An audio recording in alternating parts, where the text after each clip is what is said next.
Welcome, everyone, and happy Older Americans Month. Um, Thank you for everyone's patience getting onto WebEx and using this new system today. I know that Christian is busy and wants to give us an update on GrandPads and where we stand with the GrandPads program. So I'm going to shift the agenda around just a little bit so that we can be respectful of her time and get her on and get her off so she can get on with the rest of her day. So, um, Kristen, why don't you go ahead and give us an update? Hello, everyone. It's nice to see you. I just as an update on GrandPads, we have not received a final contract from St. Louis County, and we don't have the dollars to buy additional GrandPads or even to renew the original GrandPads. So we're about 30 days past due paying GrandPads, which they've been incredibly gracious to wait. And I'm going to see them on Friday because we're winning a award from North County Inc. for the GrandPads program. And the GrandPads people are coming in town, which I've never met them in person, which is hilarious since it just happened during COVID. Linda, who's on the call, has been working on her end, and there is a delay because the contract that the county has with Deloitte, who reviews the ARPA documents and the whole process, their contract needed to be extended, and the county council had to vote on that. So I do think they perfected the extension on Tuesday, so likely the vote comes next Tuesday. And then we've signed the contract on our end and have provided all the documents. So we're hopeful that once that extension is approved and Deloitte can review the documents, we can get the dollars and start the process. So we are asking GrandPads to hang in there with us as long as we can. And on the people that currently have the GrandPads, as you know, those renewed on April 1st. So we're over 30 days late in paying them $1 million. And then we are not going to launch any of the application process. We're not going to publicize or have tell people where they can apply for the new GrandPads until we get a signed contract from St. Louis County and the money. So so that's kind of where we are. As soon as all of that happens, I will be in contact with all of you to get the information out to your network so that we can promote the fact that there are 1,500 more GrandPads available. I will say we're getting calls from patrons who are asking when the application process will be ready to go, and we just tell them, you know, there'll be a delay. The original plan was to launch Monday this week to do the new GrandPads, but we just can't until we don't even have a contract with St. Louis County signed. We signed the contract, but we don't have a contract back, so we just can't move forward until we've got that. And I know that all of you reached out to your council people to you know, to explain the delay and the issue, and I thank you all for that. And I too have been in contact just to give them a heads up that this is why we're not advertising that there are new GrandPads available. Do you have any idea? Do you have an idea on timeline at all? I mean, any projection on when this may occur? Well, I was told that it could be up to a month longer. So I'm not as concerned. I mean, I want to get the new GrandPads out there, obviously, but I'm more concerned about the current recipients because they have the GrandPads and we haven't paid for them.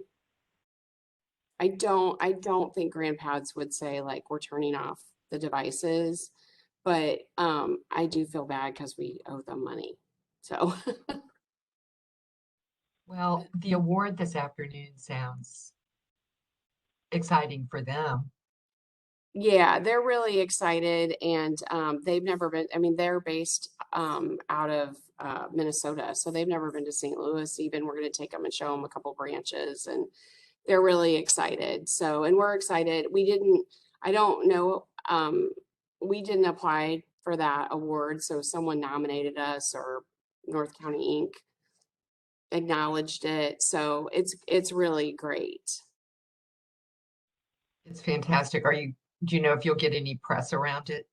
I'm sure I mean, I think North County Inc. sends out a press release. I think, I mean, that breakfast, like pre-COVID, it's like 800 people or something at that breakfast. I don't know what it looks like post-COVID, but I got an email that said, I mean, it's always at the airport Marriott, and parking is typically a disaster. And they sent out an email that said parking would be a disaster. So I'm assuming it's going to be a ton of people again. And Linda, I mean, Linda's been fantastic. Like we've been working really closely with the county on the process. So I think we're all really ready to go. And they've been really great too. So it's just, Linda, it's just a, just a bureaucratic thing. I don't know how else to describe it, right? This is Suleba. Can you hear me? Yeah. Yes. Yeah. So is there any chance that this can fall through at this point, that the county council does not vote on it, or we lose the money or anything like that? I suppose that's always a possibility, but I don't think that's what's going to happen. Linda, don't you think? I agree. Okay. I think at this point it's just a formality, and I do want to stress to this group that our team has been making every effort to move this along, because we didn't think that we had any additional steps to take. We thought once we finalized the program materials, we'd be good to go, kind of like CARES. They'd load us our money and we'd be ready for a May 1st launch. So we were equally blindsided and tried to advocate that. I'm sure they don't want the older adult commission to come back to the council again and say. So I did use your name as a veiled thread, just so you know. Thank you, Linda. Well, I'm always like, whatever we can do. Yeah, I too said, the Older Adults Commission has been asking, and I told them. So yes, so I think that we all think that it'll be resolved. It's just taking, I mean, really, I to Linda's point, like we got the documents, we were like, okay, here we go. And then it was like, uh-oh. So we'll get back on track. It's just, just a little wrinkle, but expensive wrinkle. Well, thank you, Kristen, and please keep us apprised of, what we can do. And certainly, kind of our next focus will be how can we get the word out to people in the community, especially in some of those communities where I think there is great need, to make sure that these are the additional grant pads are distributed when they become available and the funding has been resolved, et cetera, et cetera. So, we just want to support you so that this continues to have great success.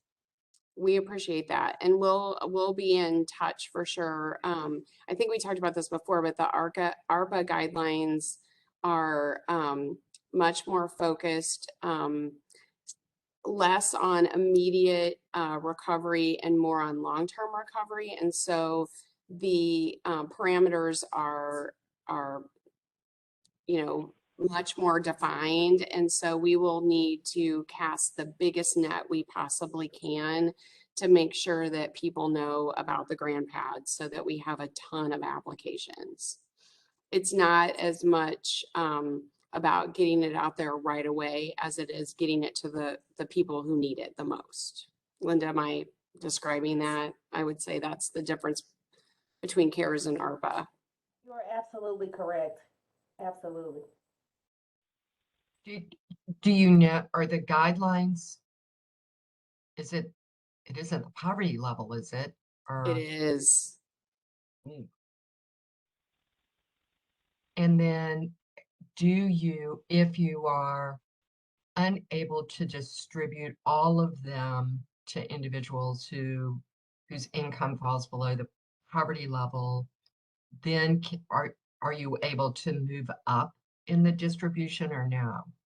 We Is have that- the app. I'm trying to remember the latest version of the application, but we have a number of factors besides poverty level listed. Like, have you struggled with home paint, with house paint rental assistance? Have you lost your job recently? There's a number of qualifying factors that are listed on the application. Linda, I can't remember what they all. There's a lot. Okay. And then the other key piece is not so much the household being income eligible, but sometimes if they happen to live in a community that's been listed as being underdeveloped or on the qualified census tract, which kind of means that there's a lack of development or there are enough people in the community with free and reduced lunches. So we hope that the library team, they worked really hard to make the qualifying factors as broad as possible. So as long as we can demonstrate that we put the word out to everybody, then we can still serve those that may not qualify under the income level based on age and some of the other risk factors. So I think they made every effort to make sure that any of the people that you typically would serve would still be able to qualify. We just have to demonstrate that we've given everybody an opportunity to receive those pads. Thank you, Linda. That's Sure. helpful. Yes. So any other questions for Kristen? Yeah, this is Sue Orton, and I am really having a hard time getting a video. I've got a phone, but that's about all I can get. The event password, I just can't, doesn't seem to compute on my iPad or my phone. So I don't know what I did wrong. So I have exactly the same problem. So I'm also on the phone. Okay, and well, Deborah I feel better that I'm not alone. Yeah. Deborah is also struggling to get on. So Carol, can you hear me? Carol, are Yes. you able to hear? hi, Lisa. Okay, great. Thank you. I'm not sure if I'm a panelist yet. David was going to upgrade me so I could get in, so I'm not sure because my chat function wasn't working. I wanted to know if the criteria for the grant pad, if there were any inclusions for mental health metrics of any sort. Is it all economic thresholds, or is there any social isolation factors, anything else that could be used? Yes, I think socialize. Yes. Okay. Thanks. Good question. Thanks, Lisa. Any other? Well, Kristen, we just again applaud all the work you've done. I mean, it's been a heavy lift and so wonderful for older adults in St. Louis County. I mean, I just think it's a remarkable program and just keep us apprised because we definitely want to reach out to community partners to make sure that especially those that are socially isolated and low income and people who don't have devices at all, and we know it's a lot of people, are taking advantage of this program. So thanks so much. Any Thanks. other Nice to pearls see of everybody. wisdom? Bye, everybody. Bye. Thank you. Bye. Okay, so I think we're having Sue is on by phone, Zulima's on by phone. I've been texting back and forth with Deborah, and she was going to try by phone because she was not able to get on with video. I'm on here. I don't know if you can hear me. Hi, Deborah. Hi. We're thrilled. Oh, boy. So as we look at our little squares, please be aware that Deborah and Zulima and Sue are on as well. So just chime in when you have a question or something you want to contribute to our discussion. So I think we want to back up a little bit. We have, I believe, I'm looking at the agenda. We need to approve minutes from both March and April. So is there a motion to approve the minutes for March? We'll do this separately. Liz has made a motion. Was it seconded? I think Wayne seconded, or he's waving at me. All those in favor of approving the March minutes, raise your hand. And on the phone, Zulema and Deborah, if you could weigh in. Yep, I will. Okay. So now the minutes have been approved for March. Minutes for April. Is there a motion to approve the minutes for April? Thank you, Liz. And is there a second to approve? Lisa, thank you. And all those in favor, raise your hand. And on the phone, if you could give a voice vote. Aye. Yes. Aye. Great. Terrific. So minutes are approved, and that's terrific. So we already heard from the GrandPads program, which is just so exciting, and the award that they're getting and the fact that GrandPads are coming into town is just, I just think that's terrific. So all good, and I'm sure that Christian will keep us apprised of when they get their funding and when they get ready to move out. And Linda, we want to do a shout out for all your support with helping this move forward as well with the county, because it's been successful and we want it to continue to be successful. And it sounds like you played a big part in that. So thank you for your commitment. I think this group drove the project, and Kristen and her team did the heavy lifting. So no, I wish I could take some credit, but no. Well, as we move forward and we start, I think each of us should think about, who are those groups that we have connections with in the community that we can help, that we can contact when the GrandPads come available, so they can reach out to clients that they serve or residents that they know in their community, or through their congregations or through their community programs, to make sure that these get to individuals in need. So anything else on GrandPads people want to Carol, add or ask? Yes. One question. Yeah, I got Wayne. in late with Kristen and whatever, but are both contracts at issue, both the present or past one and the future one? Are both of them delayed? Yes. Yes. Okay.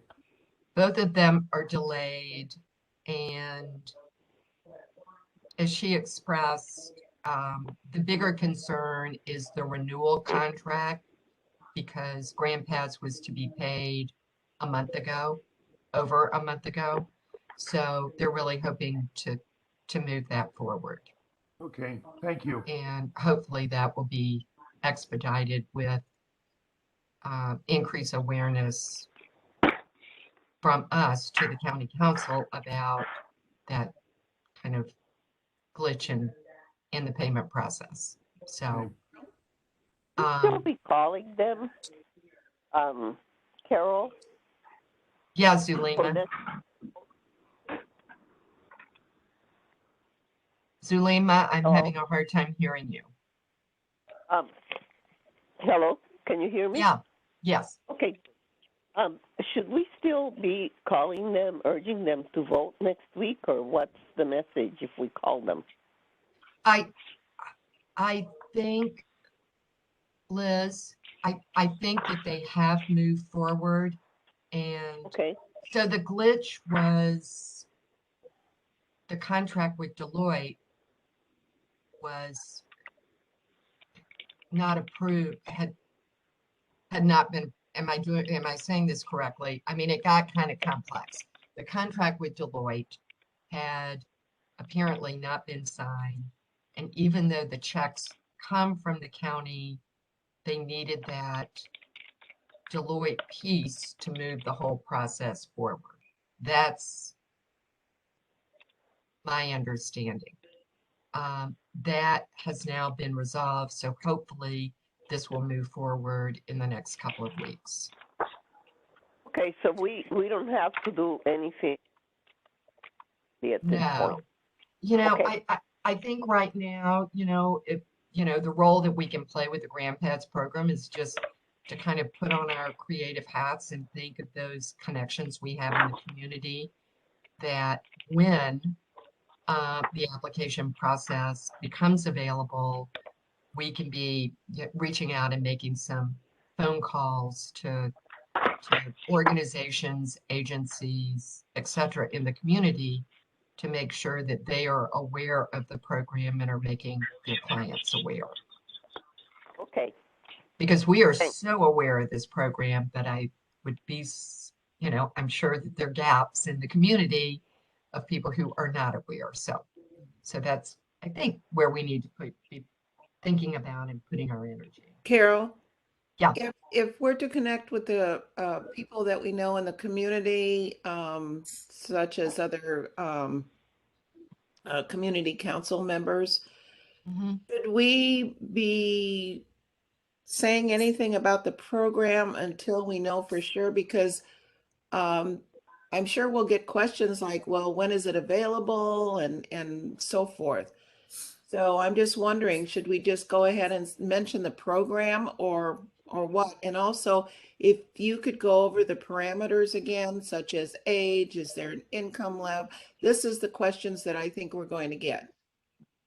Yeah, Helen, I think that's a really good point. And I think probably it would be better if when the application is finalized, that, you know, we send some of that information out, because again, we don't know when this is going to roll out, and I don't want us to create false expectations with people. Right. And then they call and it's another 3 months before it rolls out, because we really just don't know. So for now, my recommendation, and I'm certainly open to what other people have, other thoughts, is we need to be sitting on this in terms of doing action, but be thinking about, you know, who are my community connections that could help when this rolls out? Who do I want to contact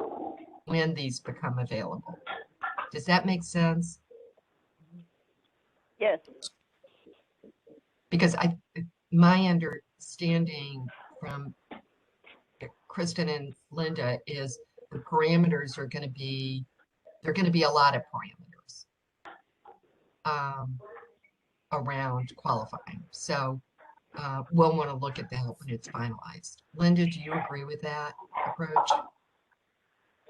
ARPA again had a real narrow scope of who we could serve. So what we did is when Kristen finished with her packet that she finalized, and we tried to make sure that we hit all the targets that they gave us. Deloitte's role is to just review the final program documents that we have prepared and make sure that we're going to be compliant. So we shouldn't have any additional challenges either when we launch or if the Treasury was to ever come back and review the program. And so that was the only key to having their approval, is for them to do the compliance piece for us. We think that we're in a good place, and we're pretty confident in the parameters that we set out, but I agree with you, until we are sure that they won't ask us to make any changes, it'll probably be better for us to just not advertise too widely just yet, so that we'll be clear on what the requirements are. Okay. I agree with that. I think that's a good recommendation. So so it'll be on the agenda next month, and we'll talk about it then. Yeah, So, Carol, is there a way that we could get in writing on paper the specifications for the grandpads? Like, is that, I mean, it seems like they're pretty low specifications, and then if you don't fill those, then you're able to fill with higher level. It's confusing, but Yeah, it is. And to Linda's point, I think we want to make sure that that all those parameters have been proved before we send them out. So, Wayne, I think it's a really good idea that we send out those parameters to members of the commission once we know for sure what they're going to be. okay. But I don't want to send them out and go, whoa, wait a minute. They changed their mind. The consultants changed their mind and said we had to do this, this, and this. Okay. So once that has the seal of approval, I hear what you're saying, and I think good idea to send that out. Okay. So, okay. So I think we want to move to the next thing on our agenda, which is the multidisciplinary task force. And could I make a comment? Do you have any? I'm sorry. Yeah, could I just make a comment on your agenda? As I read it, you have identified our goals with the item on the agenda. For instance, social and civic engagement was under grandparents. Uh-huh. And then it goes to health and well-being, so that we know what goal we're talking about when we're discussing the item. I am very favorable on that. I think that's great, and I appreciate that. And then I assume that the one that you mentioned with housing down below will be number 4 on our goals, which is not, it's not necessarily called housing, but it's more complete than that. Yes. Okay, and this is not only in the agenda, but it's also in the minutes. So that makes sense to me. I think that's a good move, and I hope that we can continue with that. Yes, I think so. For me, it helps me stay focused, and I can go rogue sometimes. So I appreciate that. I approve. Yeah, I agree. I think it's extremely helpful in terms of keeping us aware of what area we're navigating in at any point in time. Well, good. Thank you. I appreciate that. So I think there's several of us working on the multidisciplinary task force, and we had the opportunity to meet with the chief of staff for Wesley Bell recently. And Liz, do you want to speak to that a little bit? Can anyone hear me? You need to speak up a little. You're really soft. Well, I don't know where can you hear me now? That's better. Yeah. Okay, I don't know what's going on. I've been trying to figure out what the speaker is, but I'll just talk loudly. And the big need on Wesley Bell's office was that he does not have enough lawyers. He doesn't have enough staff. They are way understaffed. And so I just read within the last week or so that funding was approved for 13 new lawyers. So the hope is that there will be another lawyer, one of those lawyers will be assigned to older adult abuse and exploitation. Meanwhile, there is a woman who kind of what is the word, approves it kind of is looks over all possible cases and then assigns them to a particular prosecutor who is going to be specifically looking at elder abuse and exploitation cases. So we do have someone who will be kind of the go-to person for the MDT. So there was another group, Mary Tucker sent out a email yesterday about another group that has been formed to address elder abuse and exploitation. And I'm reviewing that group of people to see if there's anyone there that we can connect to. So and we're moving right along, I guess. Carol, anything to add to that? No, Liz, I thought that was very good. I think that it's worth noting that it was a very interesting roundtable at this particular meeting, because someone from Jefferson City drove in from the meeting.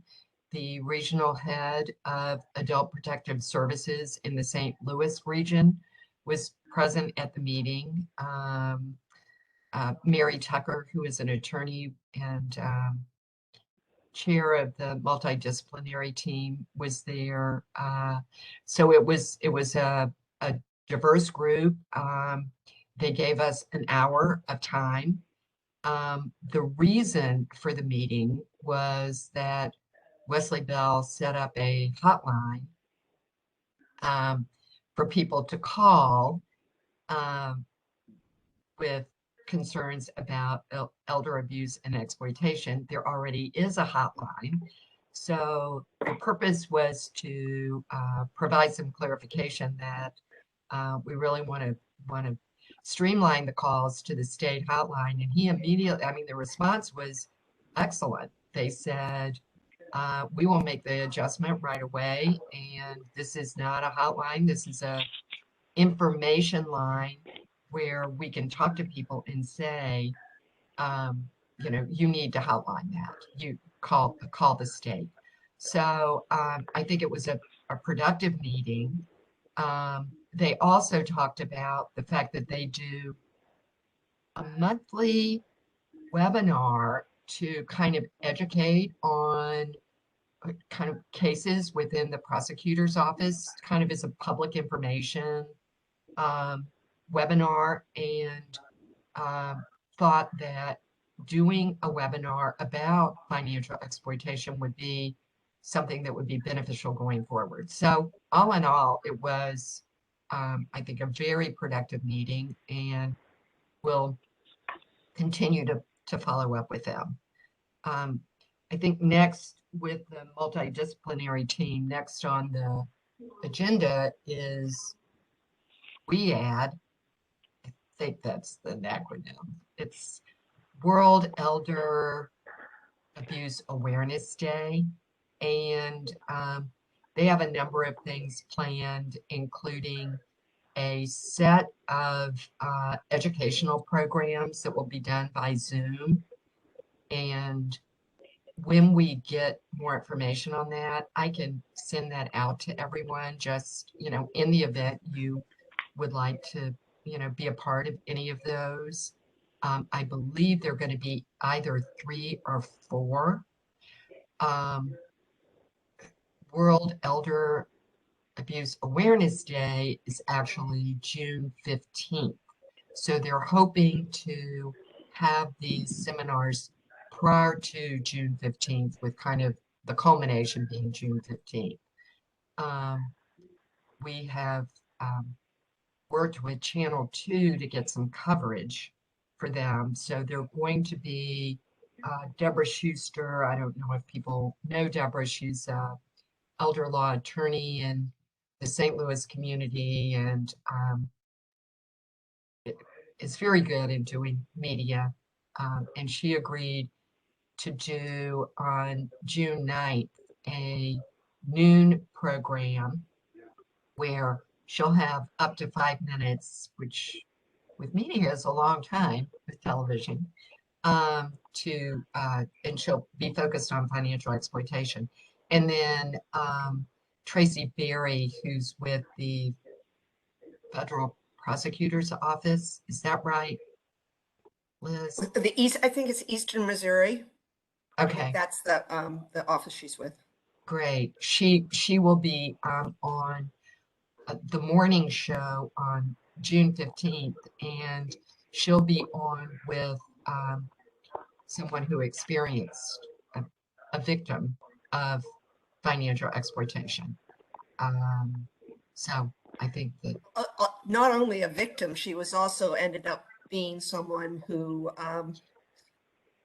participated in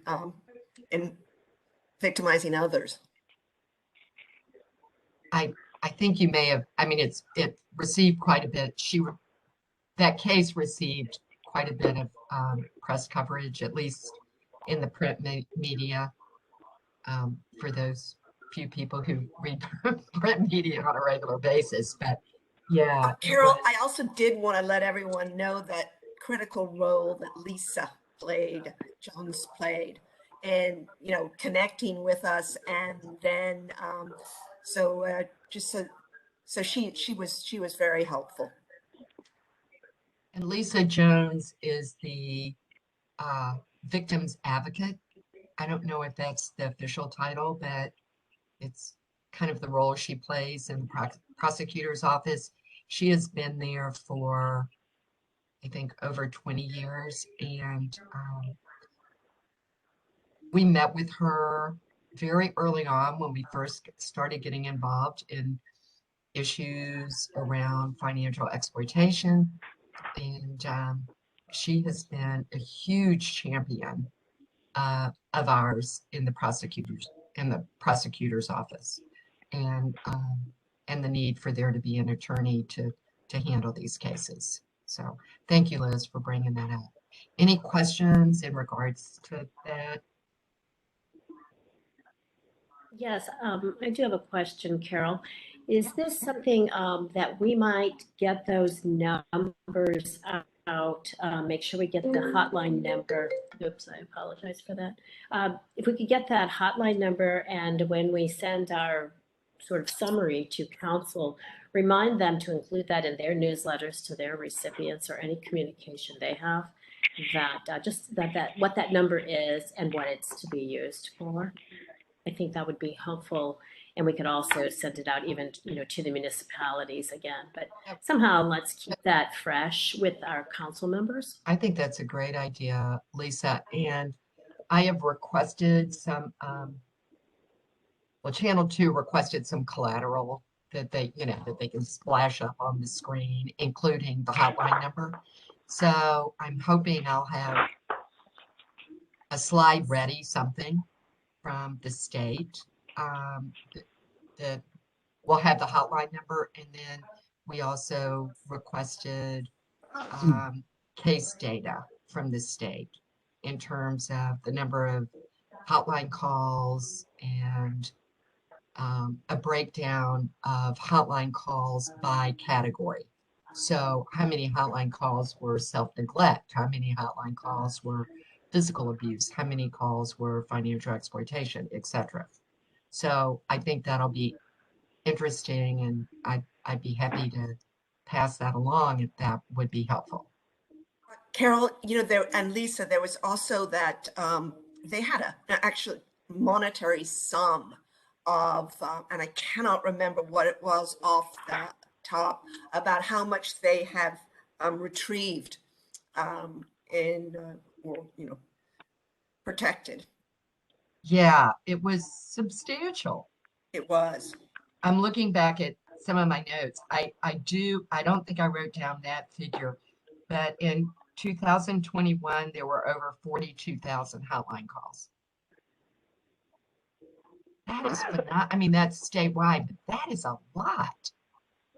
So, so I think, raising awareness around this issue is really important. And, maybe sending this to the council and asking them, you may want to put this in your newsletter, or can you help us get the word out that this hotline is available? Would you make sure this is printed on your materials? I think that's a good idea. Carol, the other point that was also made is that we do need to make people more aware of what this hotline is. Some people are fearful of a hotline. They think that this might have some sort of a negative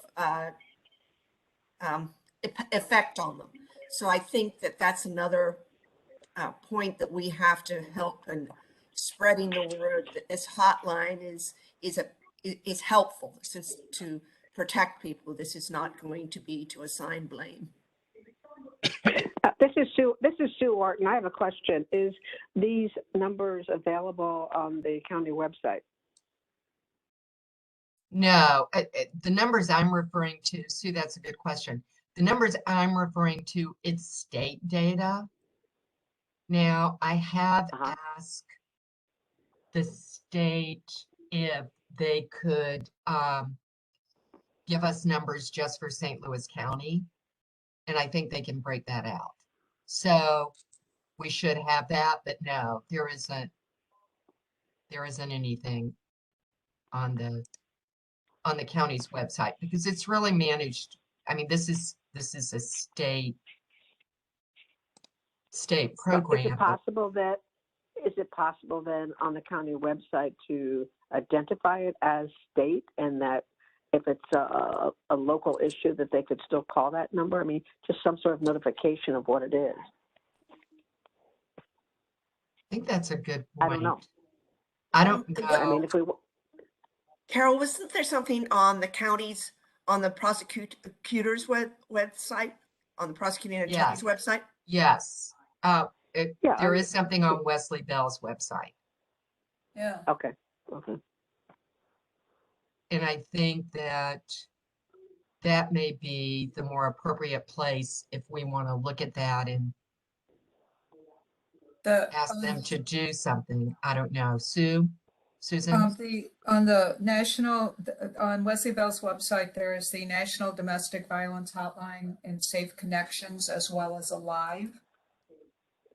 So he does have information on here, as well as he has some data, not really about adult abuse, but he's got a pretty good website actually for what they do.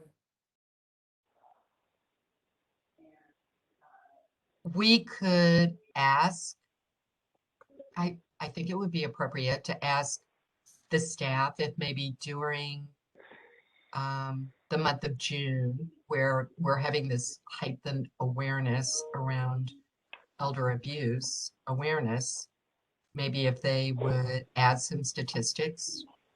I can certainly send them the statistics and see. We could, there also, isn't there a link on the county website to the prosecuting attorney's office? Sue? I'm sorry, what? I'm looking. It's not on the homepage, but yeah, I mean, you can, if you just go to the prosecuting attorney's office, it's right there. Yeah. So it's like, it's pretty easy to find if that's what you're looking for.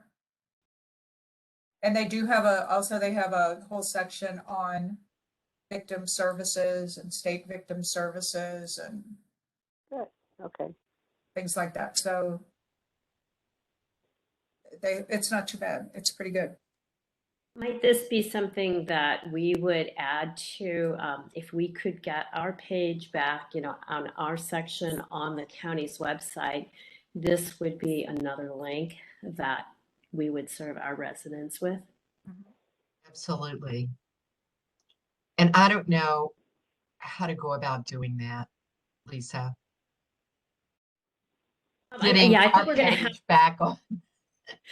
I think we'd have to create a plan and sort of template even to let them know, because at one time we had a page and then we also had all the data from the assessments. It wasn't robust and it wasn't updated very often because we didn't have access. So I think that would be another project for us to, as we communicate more with council, to let them know that this information, these things that we're talking about in the meetings, people are not going to go to Wesley Bell's website if they think their mother is a victim or something, but they may be Lisa, more. That's an excellent point. Excellent. So that's something that I think as a communication in general, when we talk about larger goals, why don't we dovetail some of those kinds of things into how we can best help communicate to the residents directly. And I'm happy, I did update the Facebook page last night for Older Adult Month. And so anything that anybody wants, content, Deborah and I both are administrators on that. Anybody else we could make administrators.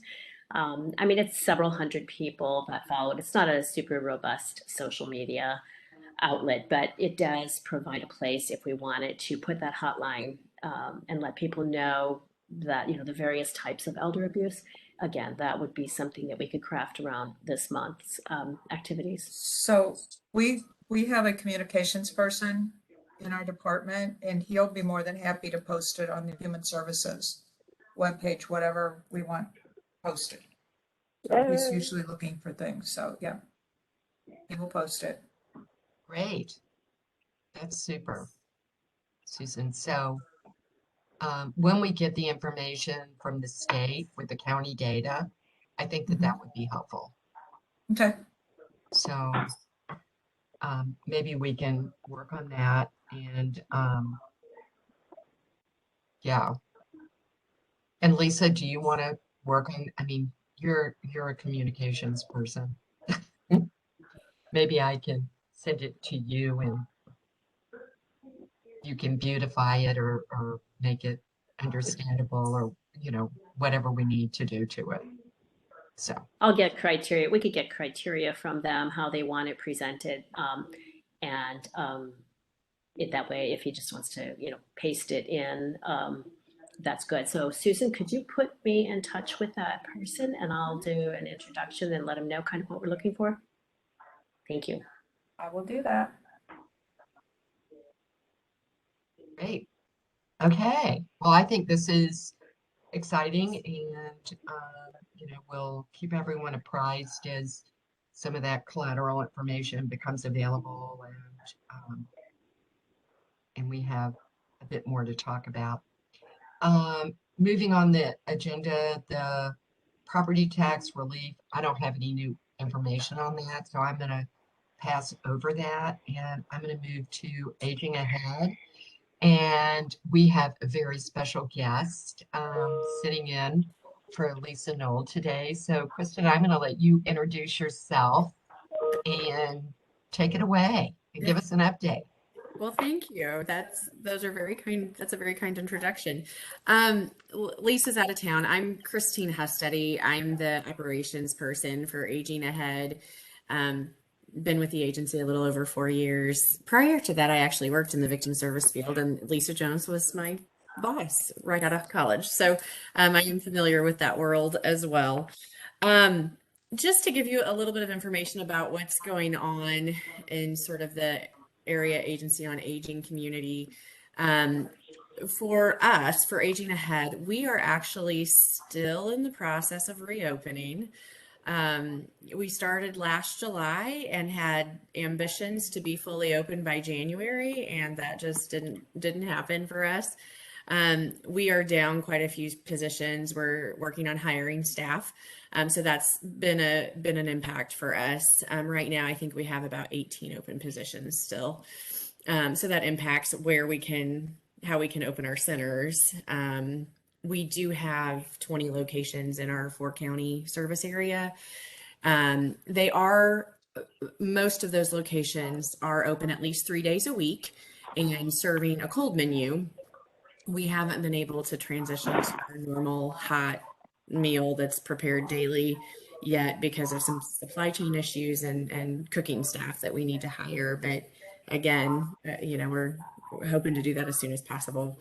One thing that we're viewing really as a success is how we've been able to use technology to reach people. There was some conversation earlier about social isolation, and that's something that it's been a big concern for us over the last couple of years, and we've been able to offer virtual programming that is still very highly attended. And so even as we reopen, we're going to continue to offer those virtual programs to reach as many people as possible. So particularly interested to support Kristen's efforts in the grandpads because we know that's really impactful for people. Any questions for me? I know that was kind of a lot of logistics, but. Are there any specific problems that you're seeing that are continuing because of the pandemic or that were exposed during the pandemic that you're trying to address? I think social isolation was the biggest one.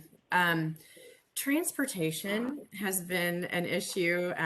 It sounds like many people on this call are familiar with that. I know Susan, we've talked about that before, but we have funding for transportation services, but it still doesn't meet the need, and it still seems to be very fragmented.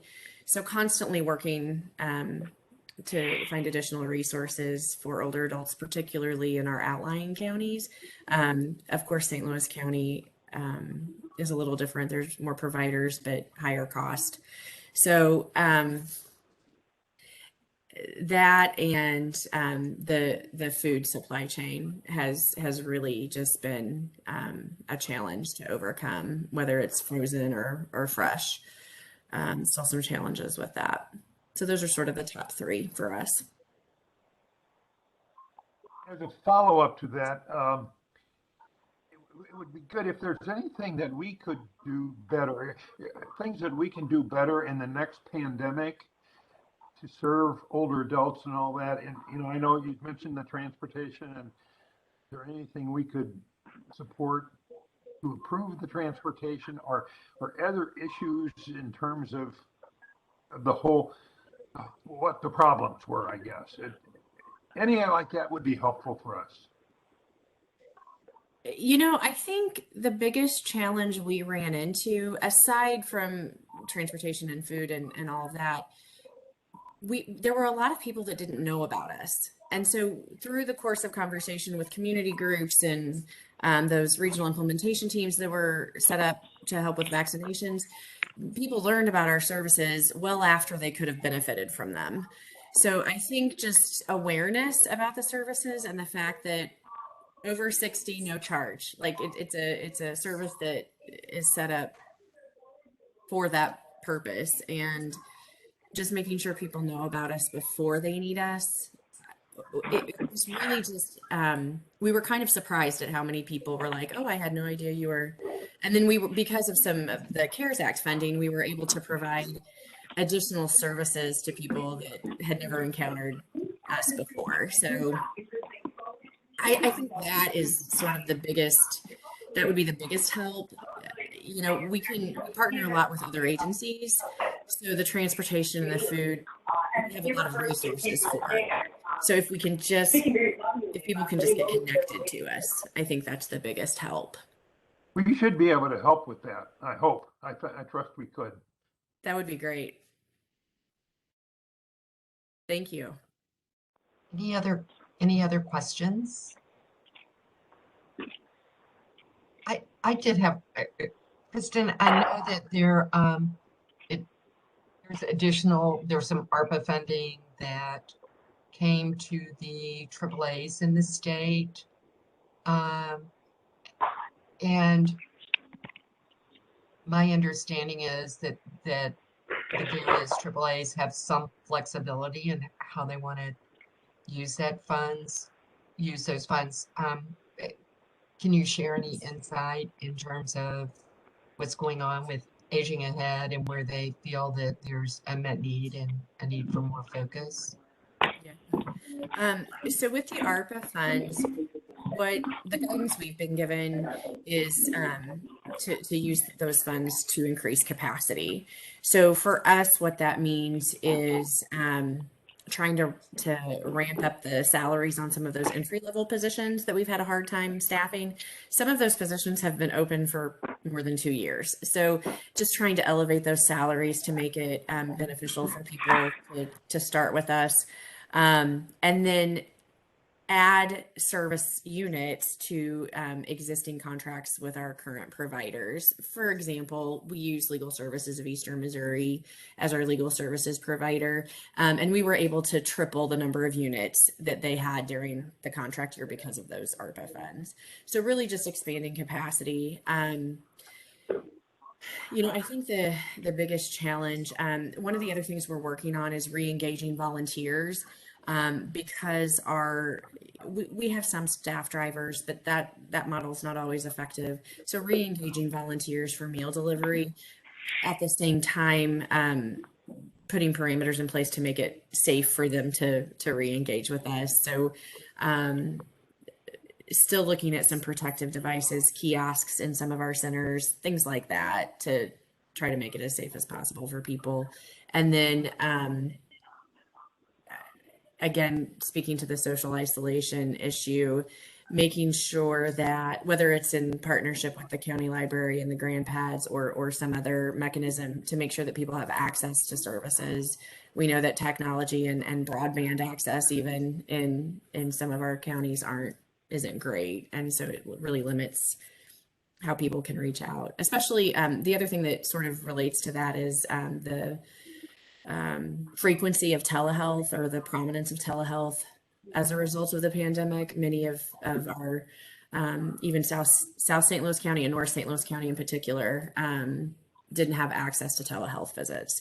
So that's something that we would like to address.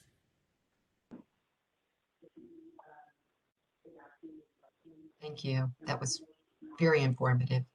Any other questions? Well, we appreciate your being on for Lisa today and part of our group. So thanks so much. Thank You're you. welcome anytime. You know that. So, yes. I think we want to go ahead and shift to new business. And we've got a couple of things on our plate. First is the approval of the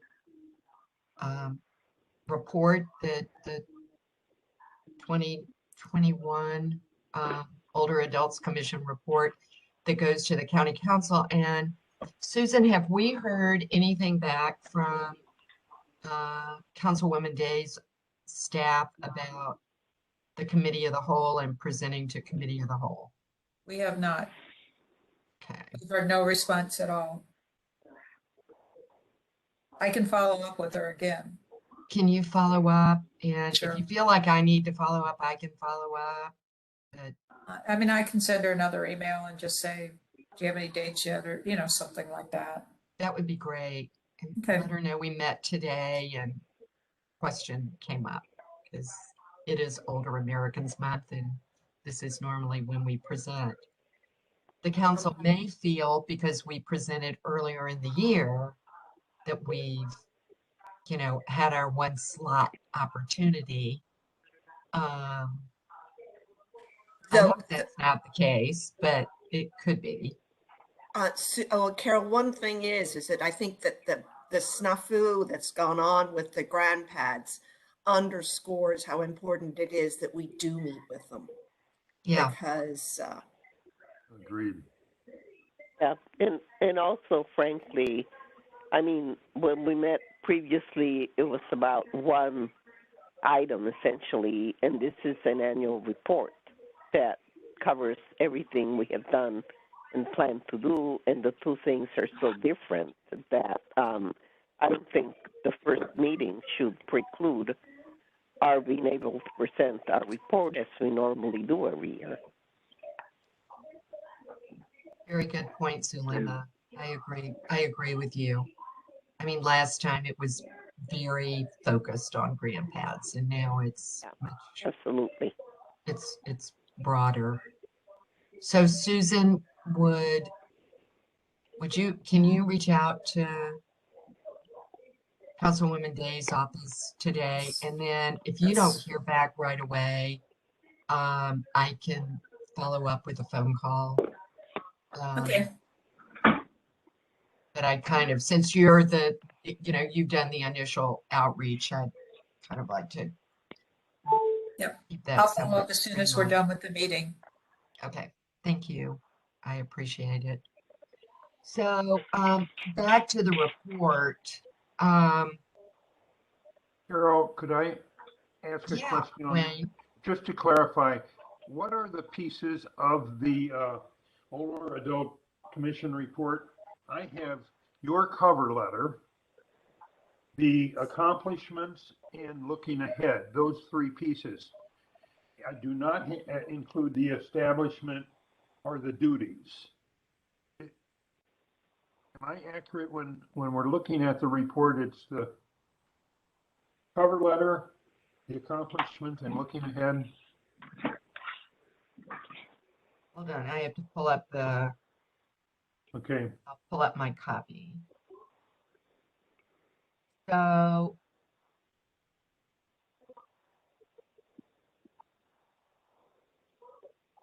So it's the cover letter first, and then it's the commission members.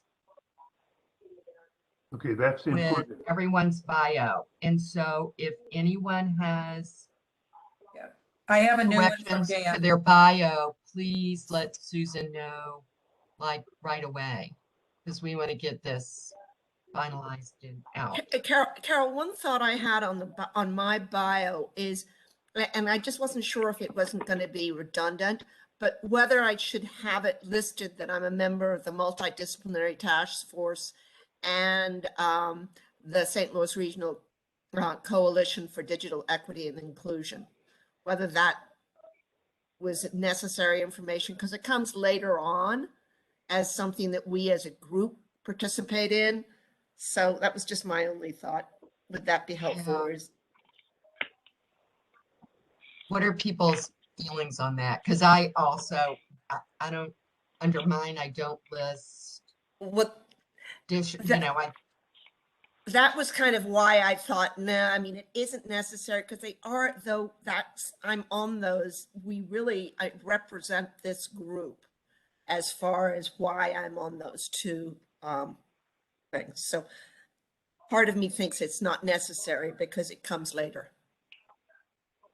I think that I would leave it in. Leave it in, Liz. Yeah, I think that they may not get to where it comes in later. So I think that mentioning it in the who are the commissioners would be important. I think last time we talked about the bios several months ago, and maybe Susan, could you send that out one more time so everybody gets a chance to look bios?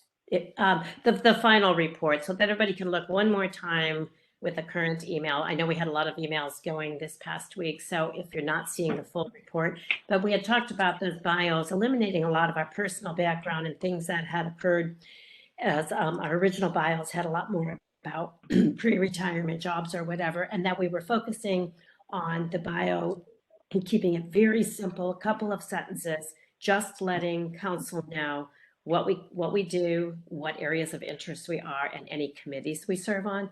So even though it may be redundant, Liz, I think the committees you serve on, as you know, no one's going to do this thorough read of this thing. They're going to just pick up. So if they skim that bio section, it's going to show those 4 areas of focus that we have and all the places that we, whether we're representing the commission or whether we're doing this as personal interest around older adults. I think that those are really important to just have in a very succinct place. Yeah, I just sent it to everyone, so you should all get it. So if everybody could look at the bio page, and if you have edits to your bio, send those to Susan. And if people can do that today, I mean, it should only take you 5 minutes to read your bio and go, whoa, something's missing. That would be helpful. So terrific. That's a good recommendation. And Lisa, thanks for the clarification as well. I think that's good.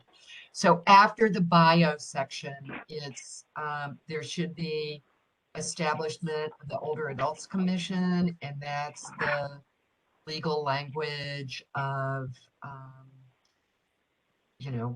the establishment of of the commission. And then the next page is the mission. And then the next is a section called 2021 Year in Review. And I went through the minutes and kind of pulled out some highlights. This is a little more extensive than it has been. It's a little bit more extensive. The reason I did that, I just feel that this last year has been unprecedented. And for me, it's important to capture kind of month by month what some of the challenges and struggles were, as well as accomplishments. And all the people that we spoke to or met with during the course of the year. So it could have even been longer. I didn't want to make it too extensive, but I did want to capture those presenters. I also wanted to capture a little bit about just kind of some of the challenges in getting vaccines out, and what, work both CORE and Aging Ahead and other agencies did to try and connect people with vaccinations, to connect people with services, etc., during the course of the year. So it's a little bit more extensive. And I'm sure I left a few things out, but it's, I hope, is reflective of highlights of what we did. Then following that is 2021 accomplishments with, again, not everything, but some key highlights. And then following that is the, we call it the partial list of other groups that we're connected with and serve with that are specific to older adult issues. Or we are representing older adult issues with those groups. So like Deborah with her work that she does with the Heart Association. She carries our voice forward in that area. And then looking ahead are the goals that we approved at our last meeting. So I believe we need to vote on the approval of, do we need to vote, Susan? I see you shaking Yes, your head. but I would say that this is the time that you could do the vote by email, because you want to be sure that the final draft is the actual final draft. And this is not, because I have not made Helen's corrections, which need to be made. And if anybody has an update to their bio, we want to have that done first. So as soon as, like, by the end of today, send me your bio changes, whatever needs to be done. And I'll do the other corrections that need to be made. And then I'll send it out first thing in the morning, and then you can do an electronic vote of approval for it, because then your emails will actually count as a vote. So. Is everybody comfortable with that? Yes. Yep. Great. So we're on the timeline to get this done, and thank you, Susan, for offering to handle all those edits. No problem. I really appreciate that. So good. Anything else on the report? Thoughts, comments? I think it's an incredibly impressive report. Yes. Well done. Well done. Yes. We had a very busy year, and I think we should pat ourselves on the back, and we need to let County Council know that, we were busy. And in the cover letter, my objective with the cover letter was to make sure county council and the county executive know how much work was being done by agencies in St. Louis County. And some of the statistics on the number of meals delivered, the number of phone calls made, all of that, I think sometimes we don't think about the scope. And so I really wanted to put that out there because there was a lot of heavy lifting this last year. So hopefully it'll come across and be somewhat effective.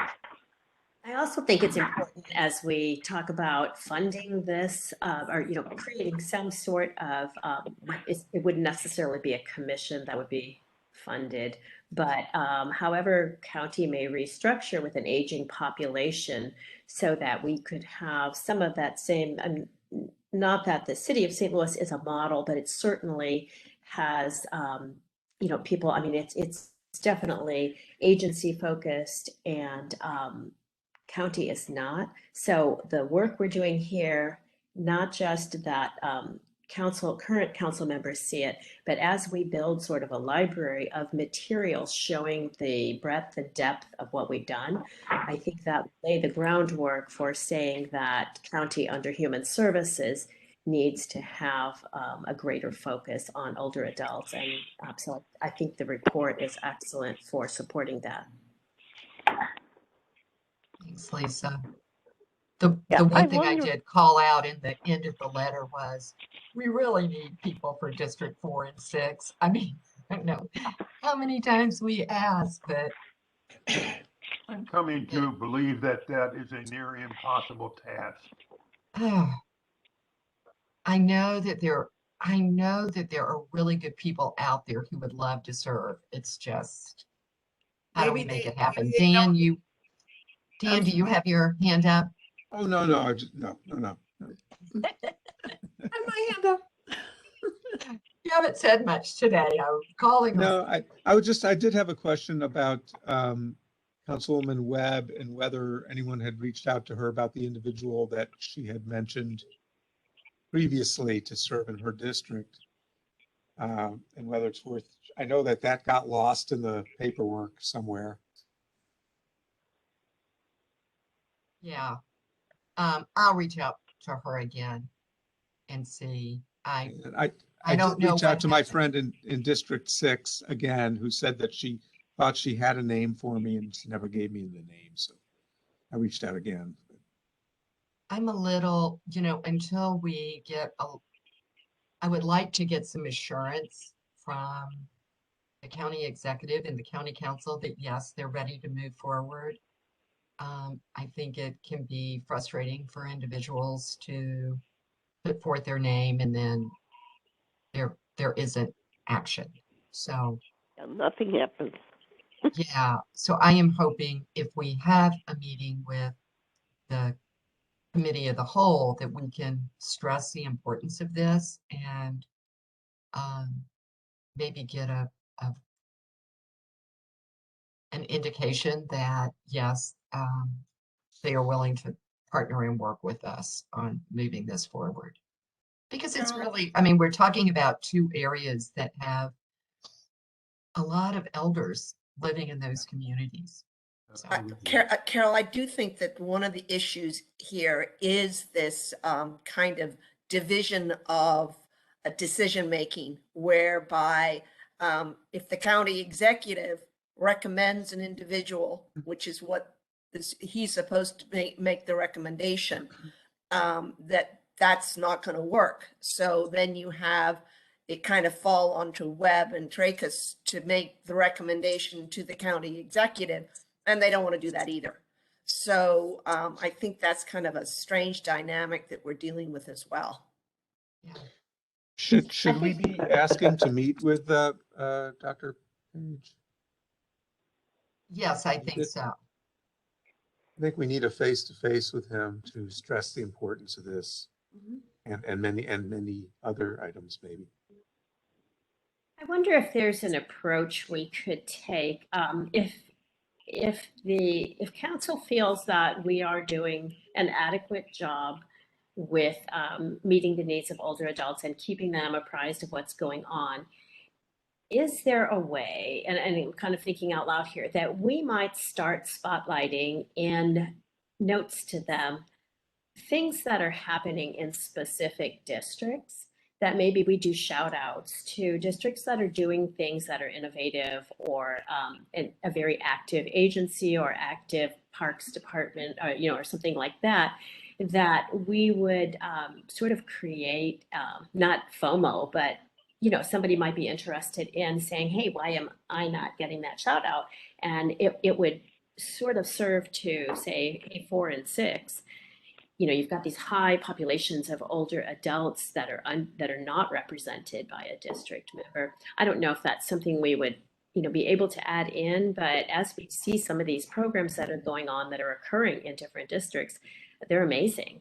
And we should probably shout it out by district. Maybe that would be helpful. What are your thoughts on that? How do people feel? Comments on that?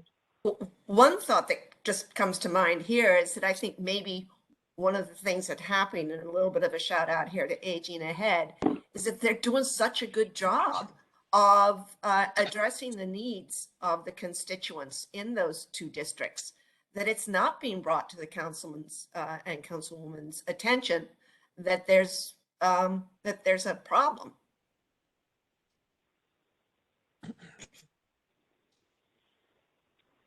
I think we also don't operate district-wise. I certainly don't do anything specific to my District 3 that would, you know, that I'm bringing forward, hey, this is what I see in my community, which is kind of what we're supposed to be doing, representing those districts. About the only thing we do that's district focused would be contacting our council person, like we just did, you know, this week regarding the funding. So I'm not sure, maybe we should explore more, maybe, you know, maybe I should have eyes and ears closer to my district to see what's happening. And if nothing else, just do a shout out to something relevant that's happening in District 3. So Lisa, are you thinking of a shout out on social media, or, I mean, how are you envisioning rolling this out? That this would, how are you envisioning this would look? Since I just thought of it about 30 seconds ago, I'd have to think it through. But I'm thinking, I'm putting my old communications, putting my old PR agency hat on. And I just think that we could get that information to council, where they see that district specific things are occurring, and that someone from that district is bringing it forward, that we're truly a representative of that district, which we really don't operate in that capacity, like I say, other than communications when there's a problem. I don't regularly reach out and tell Tim Fitch what has gone on in his district. And I don't tell that to council, nor do we even share that here. So maybe it's just right now we begin becoming aware of what's going on in our specific municipalities that fall inside of our districts. And like I say, if there's a particular older adult program, let's say at a parks department, an exercise class, getting a photo of that, we could use social media. We could also send that information. Here are how many older adult classes are happening inside of your district. Kudos to Parks Department for executing at this, you know, municipality level or whatever. So it could be I guess, multiple approaches to getting that out there. But perhaps that we would start even thinking of ourselves as more district oriented. I certainly don't think of myself that way.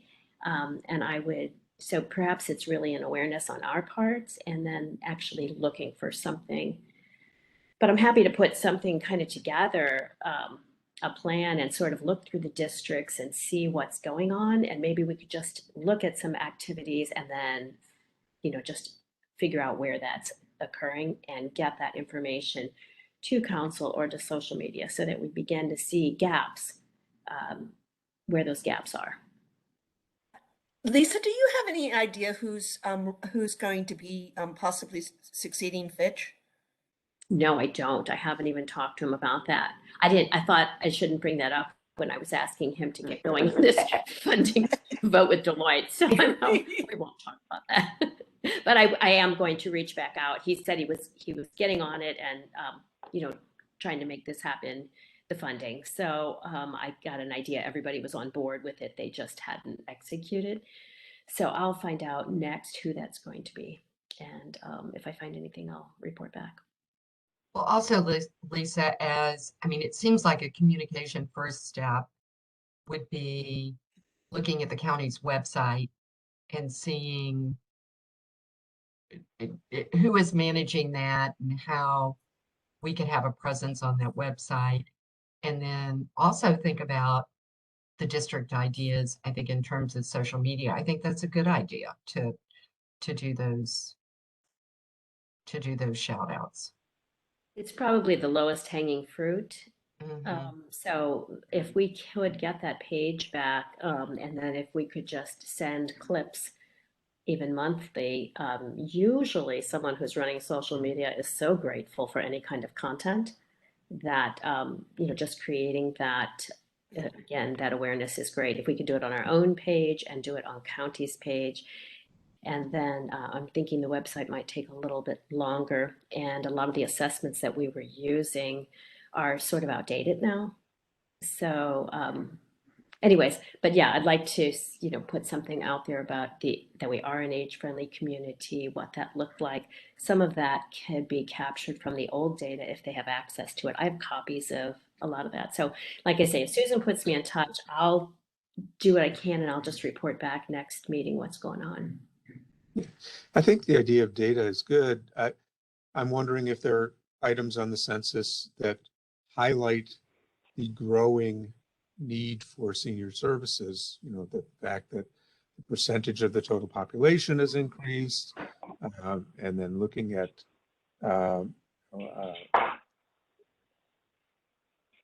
income per household related to older adults. I think those data points might be helpful to highlight. Well, why don't we put on the agenda for June to really have a more robust discussion around communication?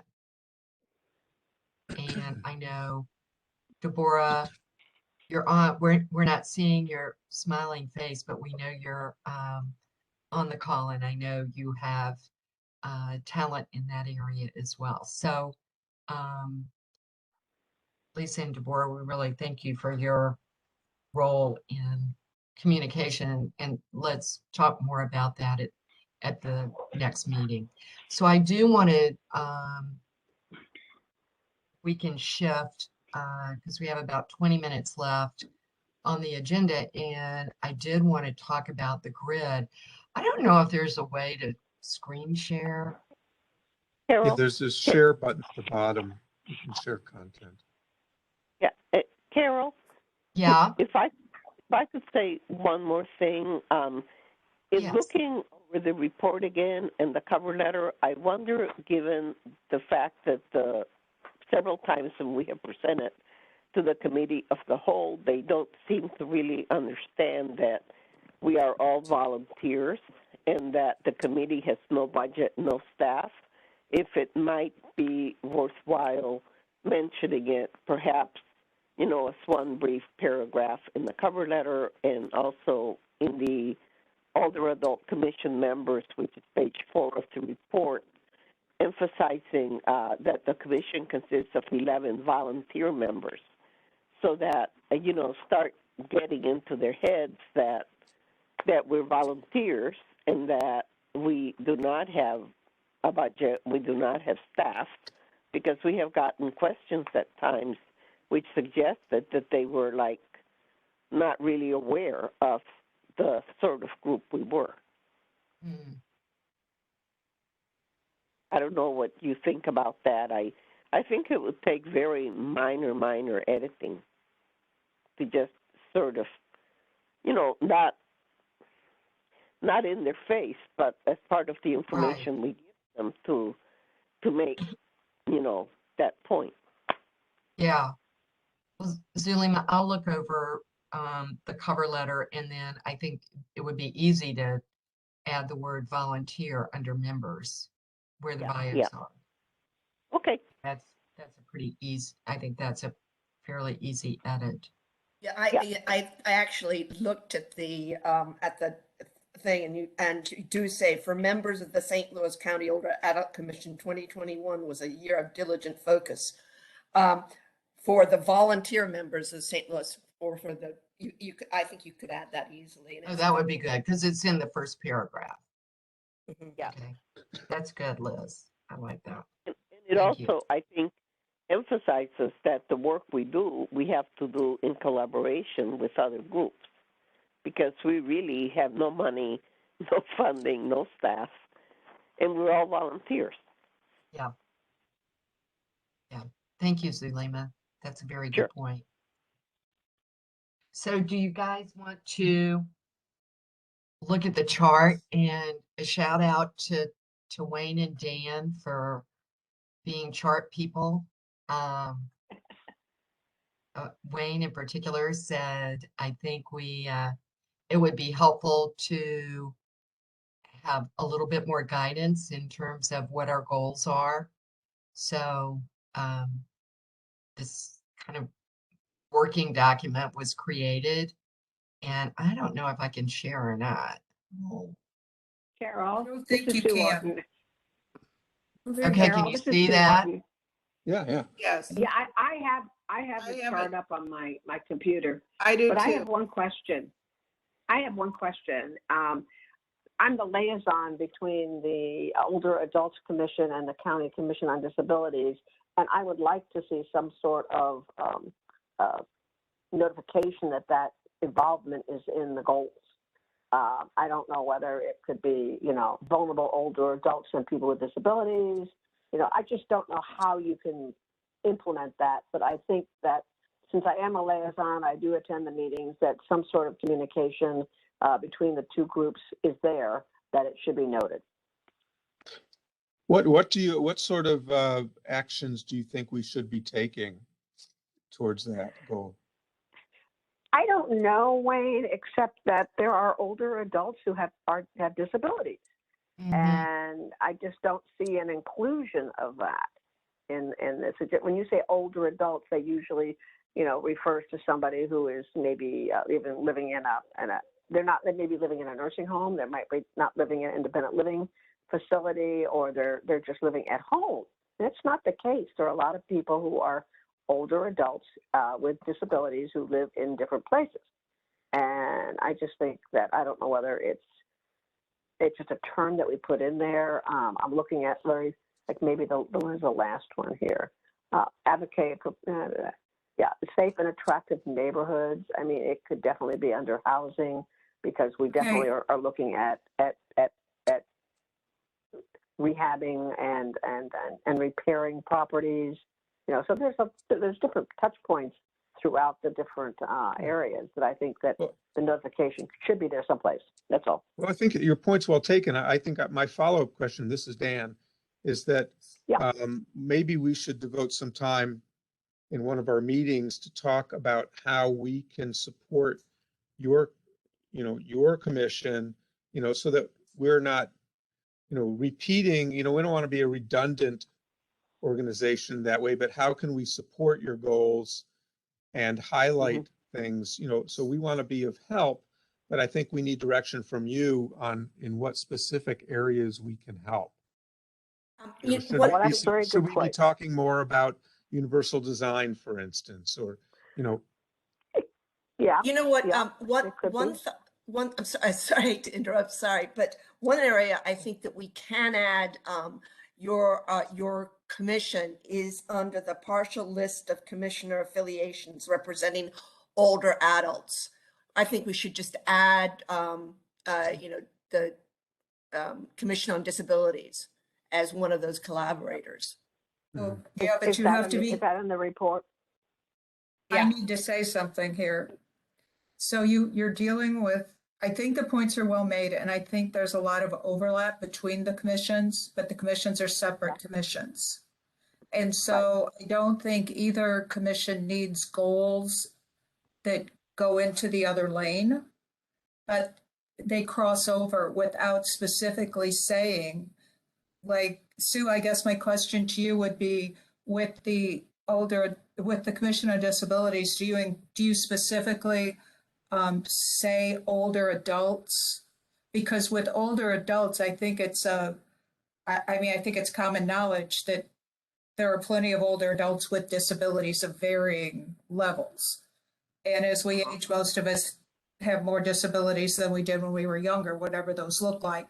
But I think it's important to keep them, you want to be inclusive of each group, but I don't think if you're looking at older adults, that includes older adults who have disabilities, who don't have disabilities, who are younger, older adults, it's a very inclusive topic, as well as with the Commission on Disabilities. You don't just look at older adults, you're looking at younger people also, because certainly there's plenty of younger people who have disabilities of varying degrees. And so I think it's important, while there's, collaboration and support among the commissions, I don't think you want to specifically start focusing on those different areas. I just meant that I seem to be the liaison between the two. Right. And I don't know where, that identification should come. It doesn't have to be in the goals. I know we do work, collaboratively on universal design or aging in place. We're all in tune with that. So it would be interesting to see that we would have some sort of notification in one of the goals that we do collaborate with the Commission on Disabilities for various projects. Well, I think maybe putting it in the list of affiliations would be to indicate that there is a liaison from the Commission on Disabilities. I think that would be an appropriate place to put that notation. And I think it is an important one, but I think you have to be careful where you put it. I understand that. And I don't, is that in the report itself? Well, yes. Sue, I think it's a really good point, and I think it'll be added to the report. Okay. Thank you. But I don't have the report in front of me. In terms of these 4 areas of focus, is there a place under health and well-being, because under health and well-being, we list several other groups that we're actively collaborating with. And should we, and this is, for everybody's thoughts, collaboration with the Commission on Disability. I think that's a good place. The other place could be mobility and accessibility, even though not all disabilities are within, not all disabilities involve mobility and accessibility, but certainly either under health and well-being and or mobility and accessibility might be places where we acknowledge this. Yeah, that sounds good. I think that's a great place in light of the things that Sue has brought forward to us, particularly universal design. She's kept us aware of what's going on for the past, how many years, 4 or 5 years now. So, and that was a lot of work. And so I think that makes sense to add that in there, as well as, we don't talk about like the brain injury. We don't talk about that as much. We definitely have heard more about accessibility. So I love that you would be, that a liaison. That's one of the ways when we say monitor, that's one of the ways that we monitor accessibility is via your group. So. Mm-hmm. And I would like I will leave it up to the committee. I would like to recommend that we schedule a presentation from an agency such as Paraquad for one of our meetings in the fall, where we could get at some of these issues and hear about it and learn about it. And perhaps we can come up with some combined efforts, and it could be in housing, it could be in accessibility. It could cover many of our goals, but it would fall under mobility and accessibility primarily, I think. So, and could we schedule something like that and get started? Information, I guess, is number one in all of these. And we need to know more about it and learn about it and move forward. I think that's a good idea, Wayne. There is a group on aging and disability that's very active in the St. Louis community. And, you know, I would be happy to reach out to their executive director. And we don't know who. Presentation. As a matter of fact, she just got an award from the Friedman Center at Washington University for the work that they're doing. So I think that would be very helpful. Know about that group. Yes. So this is what I added. I put it in green just to highlight that it's a new addition. Is everybody comfortable with that? Could you read it? Yeah, I think that's great. Mm-hmm. Okay. So, Thank you. So it's, yes, go ahead, Zulema. So I was just going to say, can you read it for those of us who are on the phone and don't have? Oh, so sorry. Okay, under mobility and accessibility, I just added collaborate with the Commission on Disability. Or is it plural? That sounds good. So I believe it's plural. It is plural. Okay, I thought so. Should the same thing go up under health and well-being? I think I'd prefer just to put it in one category. Okay, that's fine. That's fine. Okay. Sue, thanks for bringing that up. So I'm just going to start at the top because our time is rather limited, and maybe I'm not sure how we want to handle this because we only have 10 more minutes. But, you know, the thought behind this chart was, you know, all of us are very engaged, and sometimes it's nice to say, this is an area I would really like to focus on. And so, so I guess what I'm asking is, what are people's areas of interest? Where would you like to see your name behind a certain, or next to a certain action? I would do number 4, safe and attractive neighborhoods. Advocate for home repair program expansion. Great.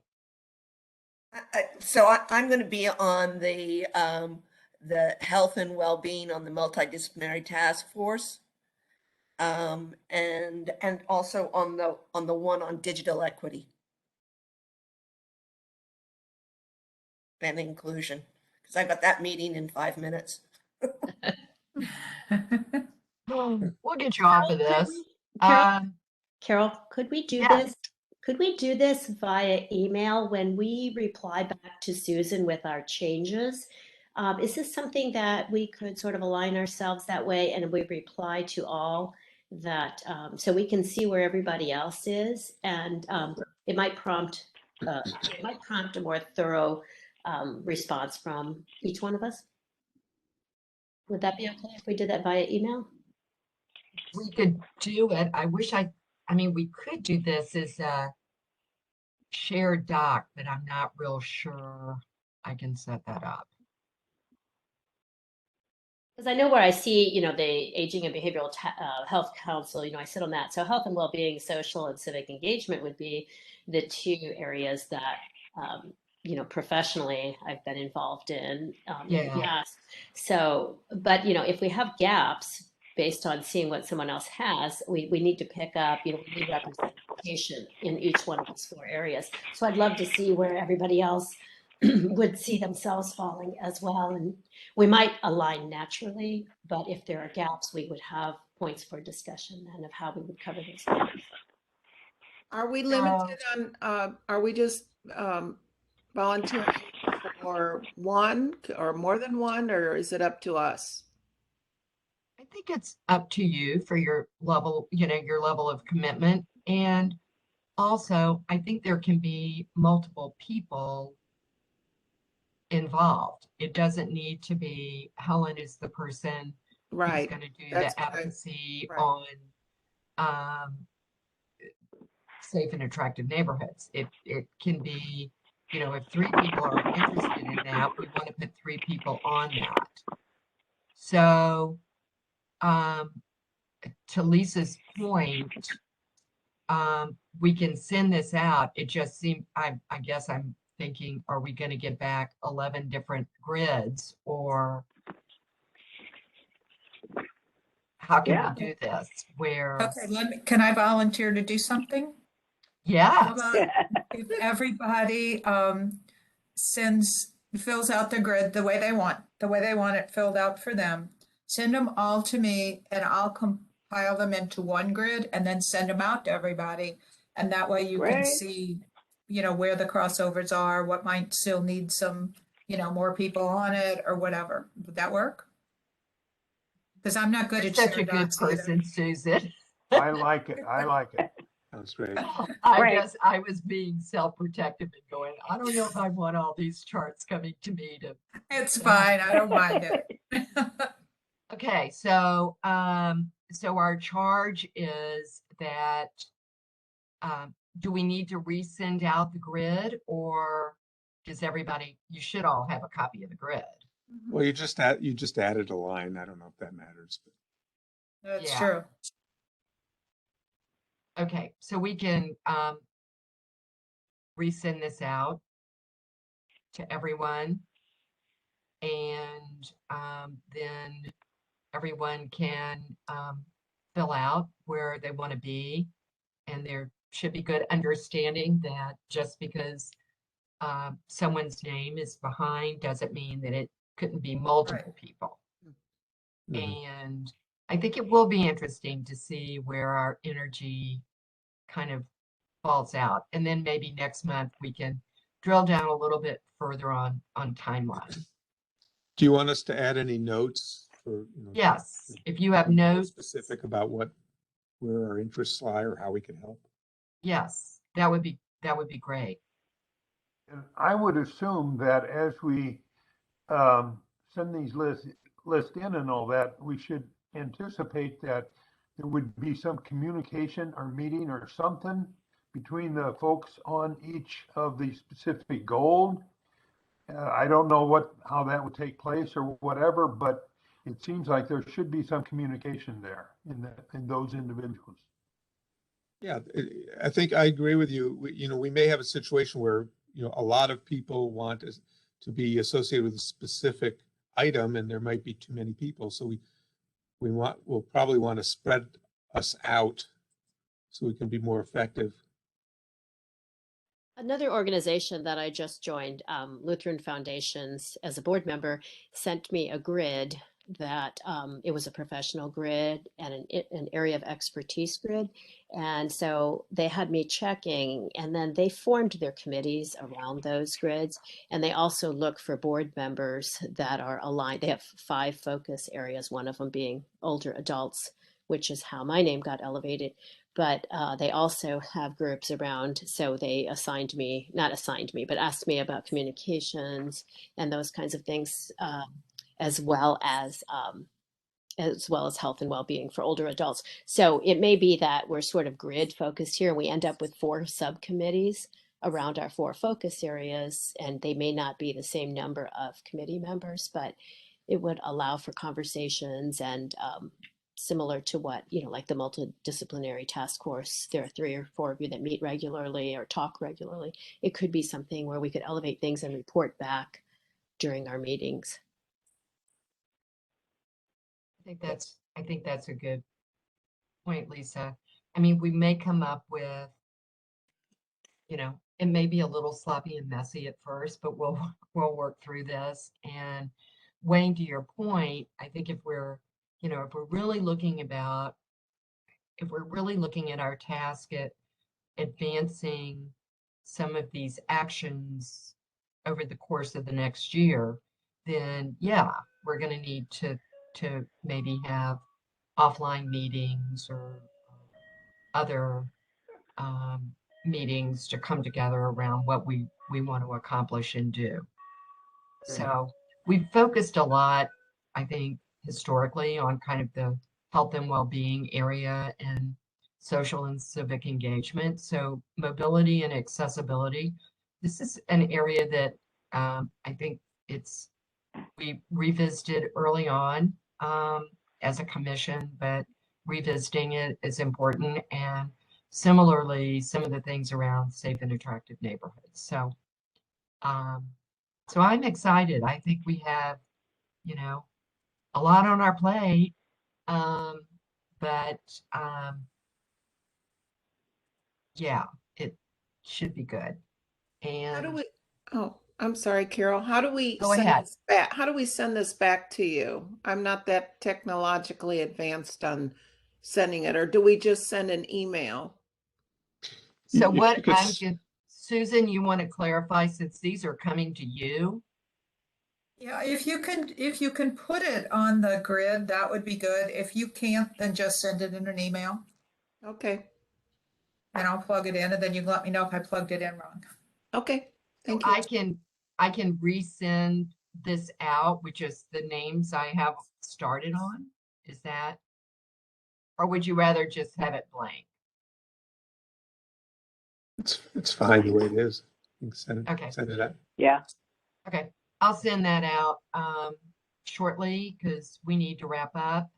And I don't exactly know how to stop screen sharing. You just ask for somebody to call the, adjourn the meeting, move that meeting be adjourned.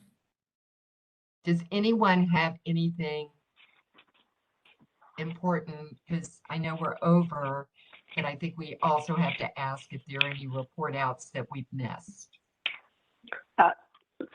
Carol, this is Sue. Yeah. I have a really quick update for you all.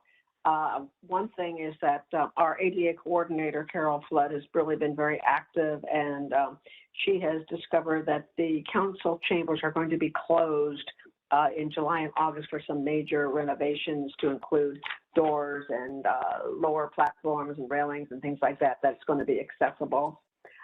She also reported on the success of a county job fair where attendees were able to use computers that were there. Any update on universal design? We're going to have another discussion. We've got some more input. I think the most important part of our last meeting was Mrs. Veta Jeffrey, who is the new St. Louis County Chief Diversity Officer, was at our meeting, and she discussed using some of the ARPA funds for people with disabilities. And we're going to be back and consider some of those. So that's it. Thank you, Sue. That was very helpful. So anybody else have final words? We had our I first just want to, yes. We had our first meeting of with the Aging and Behavioral Health Council. I will send that update in the email, so we don't have to take time right now. Thanks, Lisa. The only last words I have is it is Give STL Day, and there are just lots of wonderful, wonderful not-for-profit agencies in our community, from St. Louis Village to St. Louis County Library Foundation to you name it, they're out there with Give STL Day. So it's a nice time to think about how can I make a contribution to some of these great agencies in the community that we all benefit from and are doing just great work. So And how about a happy Mother's Day to all the moms out there? Hey. Thank you, Wayne. I appreciate that. So I think on that note, we can wrap it up. Thank you, David, for being our host. And hopefully next month we will be able to work through the glitches that we had this time. But all in all, I think it was a great success. So great meeting.